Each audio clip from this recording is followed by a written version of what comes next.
तो फिल्म की शुरुआत 1973 में पेग नाम की एक लड़की से होती है जिसकी शादी हो रही है, जबकि बाहर हमें एक ग्रुप को दिखाया जाता है जिन्होंने अजीब जूट के बने मास्क पहने थे और इनके पास एक बकरी भी थी। पूरा ग्रुप कहीं जा रहा था। दूसरी तरफ दोबारा पेग को हम देखते हैं जिसकी तबीयत शादी में ही बिगड़ जाती है और वो जब वॉमिट करने के लिए बाहर आती है तो उसे उस ग्रुप की गोट दिखाई देती है और कुछ भी नहीं। जिसके काफी देर बाद पेग का हस्बैंड जब उसे ढूंढते हुए यहाँ आता है तो पेग को गायब पाकर पैनिक हो जाता है। उसे मिलती है बस पेग की एक छोटी सी रिंग। उसके बाद वक्त गुजरता है और प्रेजेंट टाइम में हम एक औरत को देखते हैं जो नाचते गाते हुए खुशी खुशी अपने आप को फांसी से लटका देती है। ना उसे कोई पूछता ना उसकी खबर लेता। दिनों वो बॉडी रस्सी से लटकी रही और डीकम्पोज होने लगी।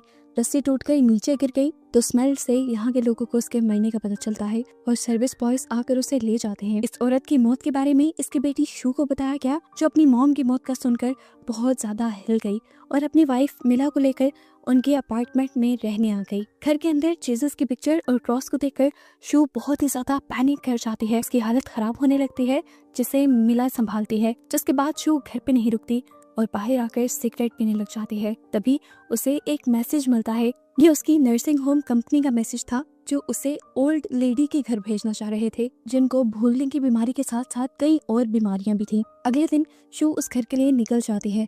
बस स्टॉप पे पहुंचने पर शू ड्राइवर से ही इस एड्रेस के बारे में पूछती है, पर ड्राइवर को कुछ नहीं पता था।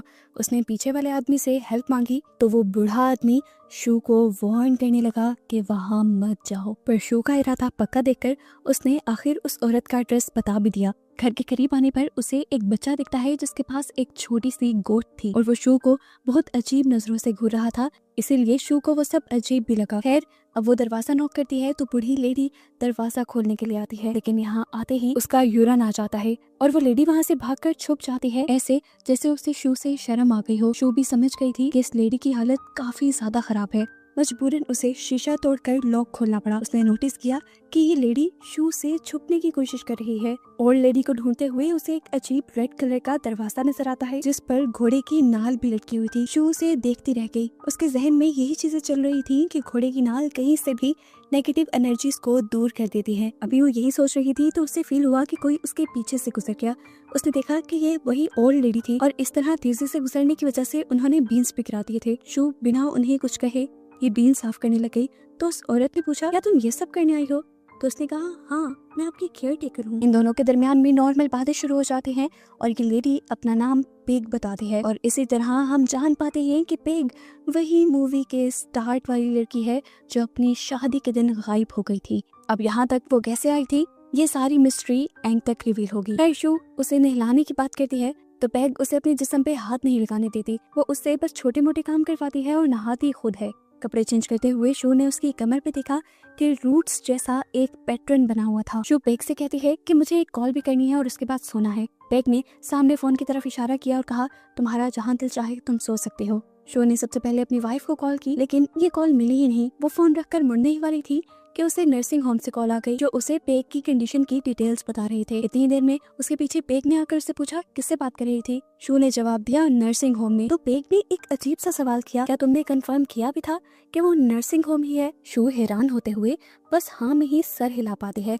इसके बाद वो पेग को लेकर उसके रूम में जाती है ताकि वो उसे सुला दे और यहाँ पर वो पेग की फैमिली की पिक्चर देखती है और उसके हस्बैंड की भी। वो पेग से पूछती है, आपके हस्बैंड को क्या हुआ था? पेग ने कहा कि उसने सुसाइड कर ली थी, अपनी जान ले ली थी। इन दोनों ने बातें करते हुए यहाँ पर काफी सारा टाइम गुजार दिया, जिसके बाद शू दोबारा मिला से ही नहीं अपनी वाइफ से कॉल करने के लिए गई।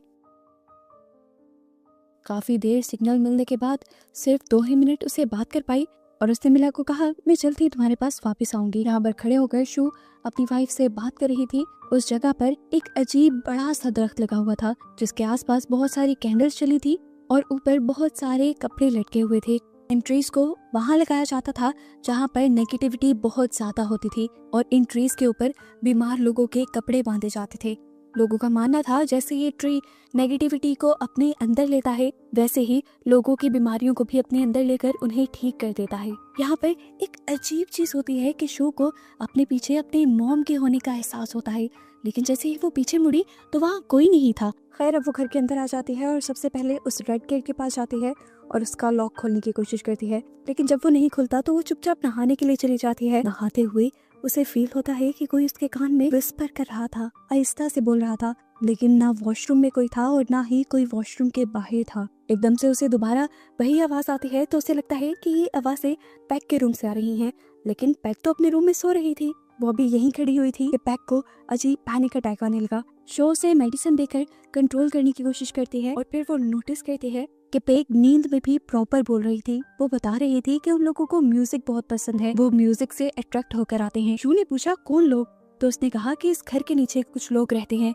शू ने उसकी बातों पे ध्यान इसलिए नहीं दिया क्योंकि पेग को दिमागी बीमारी थी और उसे इल्यूजन्स आते रहते थे। शो को लगता है कि शायद ये पेग की कोई सोच है। अगले दिन शो घर के लिए ग्रोसरीज करने जाते हैं तो वहाँ के लोग पेग के बारे में उससे पूछते भी हैं और उसका मजाक भी उड़ाते हैं, और ये चीज शो को पसंद नहीं आती। लोकल्स ने बताया था कि पेग किसी के भी साथ ठीक से नहीं सलूक करती थी। वापस आते हुए शो को एक लड़की कंपनी देती है जिसने उसे बताया कि पेग काफी साल मेंटल असाइलम में रहकर आई है। रात होने पर दोबारा शो उसी लाल रूम में जाने का फैसला करती है और इस मर्तबा वो दरवाजा खुल भी जाता है। अंदर जाने पर वो मास्क पहने अजीब से लोगों को देखती है और साथ ही उसे बाथटब में अपनी मरी हुई मॉम भी नजर आती हैं। शो जल्दी से करीब जाकर अपनी मॉम का हैंड पकड़ लेती है और तभी उसकी मॉम की आंखें खुल जाती हैं। शो डर से चिल्लाने लगती है और हम देखते हैं कि मिला यानी उसकी वाइफ यहाँ उसे देखकर हंस रही थी और तभी उसकी आंख खुल गई और हमें पता चला कि ये सब उसका एक डरावना ख्वाब था। ख्वाब से उठने के बाद वो पैक को चेक करने के लिए जाती है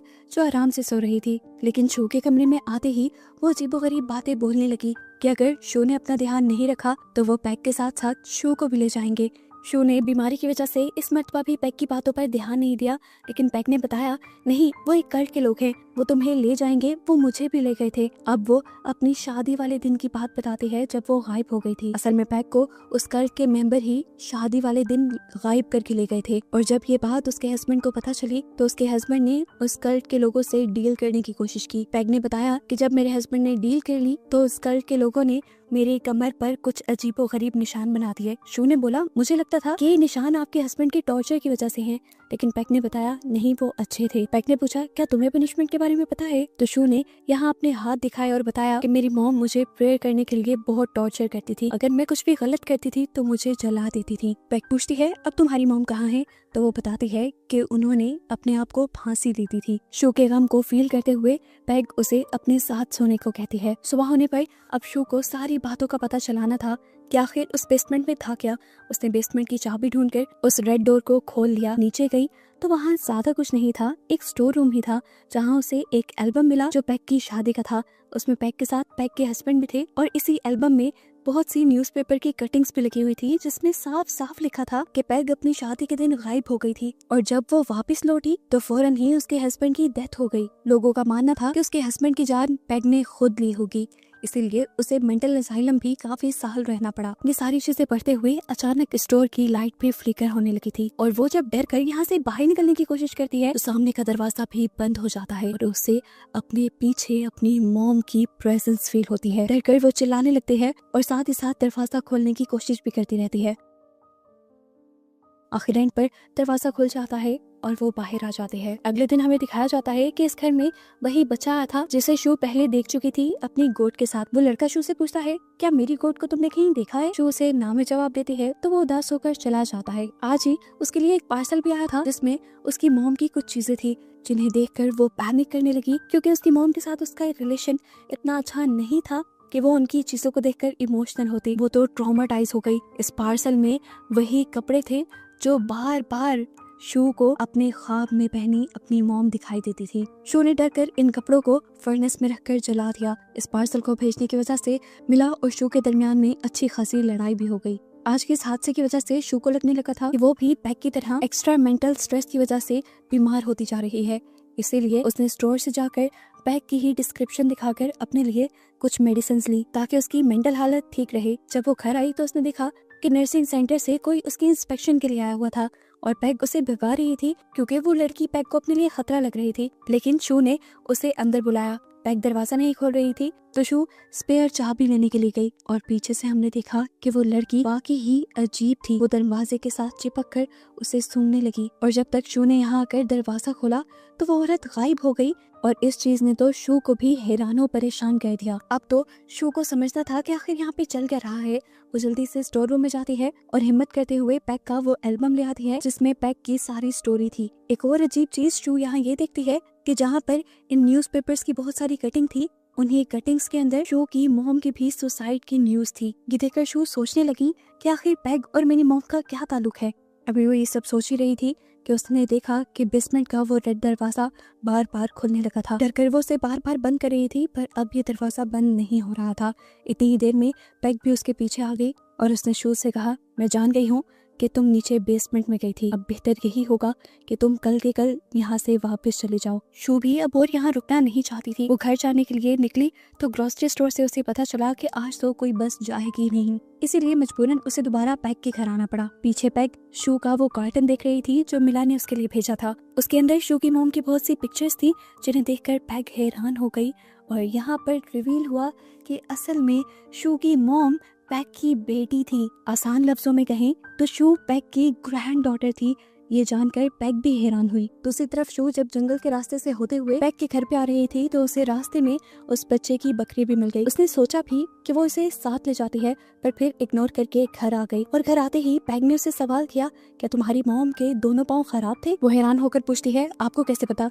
मैंने तो ये बात आपको कभी नहीं बताई। तो पैग उसे बता देती है, मुझे ये सब इसलिए पता है क्योंकि मैं तुम्हारी ग्रैंड माँ हूँ। तुम्हारी माँ मेरी बेटी थी। मैंने उसे सालों पहले ही अपने से दूर भेज दिया था। शू सवाल करती है, आपने ऐसा क्यों किया? तब पैग ने रिवील किया कि असल में मेरे हस्बैंड ने उन कल्ट के लोगों के साथ एक डील की थी कि अगर वो मुझे जिंदा छोड़ देते हैं तो जो भी हमारा पहला बेटा या बेटी पैदा होगा उसे हम कल्ट वालों को दे देंगे। लेकिन फिर मेरे अंदर इतना हौसला नहीं बना कि मैं कल्ट को अपनी एक बच्ची दे दूं, इसीलिए मैंने उसे अपने से दूर कर दिया और कल्ट का प्रॉमिस तोड़ दिया। कल्ट के लोग कोई आम नहीं थे, उनकी ताकतें और नेगेटिविटी बहुत ज्यादा है। शू की मॉम के यहाँ से बहुत दूर चले जाने के बावजूद भी कल्ट की नेगेटिव एनर्जी उनके ऊपर रही जिसकी वजह से उन्होंने अपनी जान ही ले ली। शू को पहली मर्तबा पिग की इन बातों पे यकीन आ रहा था।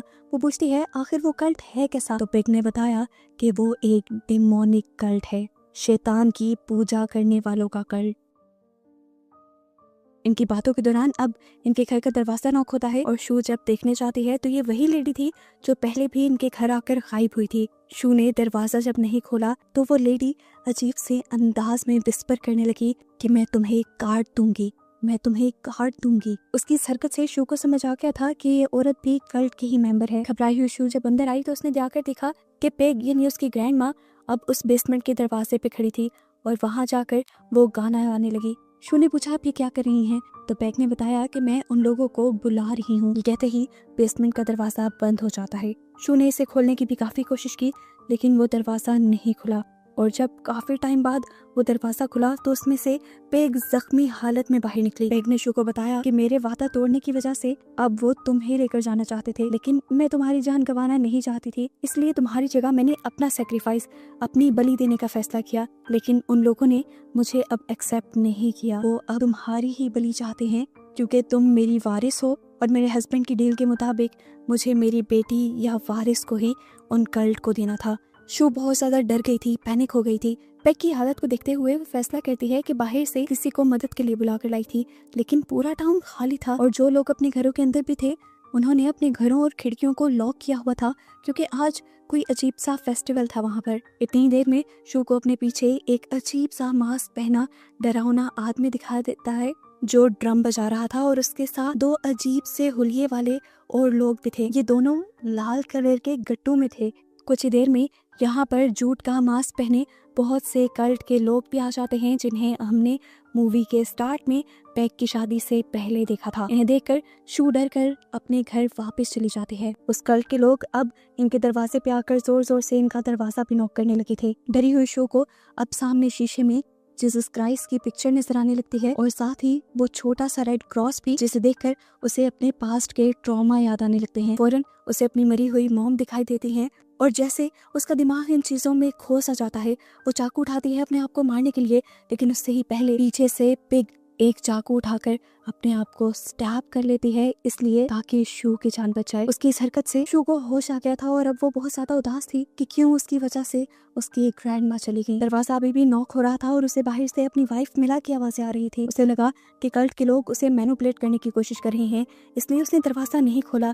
और जब वो सारी आवाजें बंद हो गईं तो घंटों बाद उसने जाकर दरवाजा खोला तो उसने देखा कि उसकी वाइफ की रिंग उसके स्टेयर केस पे थी, यानी सच में उसकी वाइफ यहाँ आई थी। और उसकी रिंग यहाँ पर देखकर वो समझ गई कि जरूर ये लोग उसकी वाइफ मिला को यहाँ से ले गए हैं। जब वो कल्ट के लोग किसी लेडी को यहाँ से लेकर जाते हैं तो उसकी रिंग यहीं छोड़ देते हैं। अब वो हार नहीं मान सकती थी अपनी वाइफ के लिए। उसने उस कल्ट के लोगों का सामना करने का फैसला किया। इस मरतबा वो घर के अंदर गई तो उसे एक वेडिंग ड्रेस दिखा जिसे उसने पहन लिया और अपनी वेडिंग रिंग उतार दी। बेसमेंट का जब दरवाजा खोला तो आज बेसमेंट का हुलिया ही बदला हुआ था। वहाँ पे कोई स्टोर रूम नहीं बल्कि एक अलग ही दुनिया थी। ये कोई दूसरी दुनिया लग रही थी। यहाँ के लोग उसके यहाँ आते ही पहले उसके सर पे क्राउन पहना देते हैं और फिर उसके सामने एक अजीब बकरी के सींगों वाला आदमी आता है। यही वो डीमन था जिसकी ये कल्ट पूजा किया करते थे। इस डीमन को देखते ही शू की आंखों से खून बहने लगता है। अगले ही सीन में हम मिला को यानी शू की वाइफ को उस रेड डोर के बाहर बैठा हुआ देखते हैं, जो रो रो कर गिड़गिड़ा कर अपनी वाइफ को वापस मांग रही थी। मतलब कि कल्ट वालों ने मिला को किडनैप नहीं किया था, सिर्फ अपने शिकार यानी शू को पकड़ने के लिए ही ये सारा ड्रामा कल्ट वालों ने रचा था। और बस यही सब दिखाते हुए ये मूवी यहाँ खत्म हो जाती है।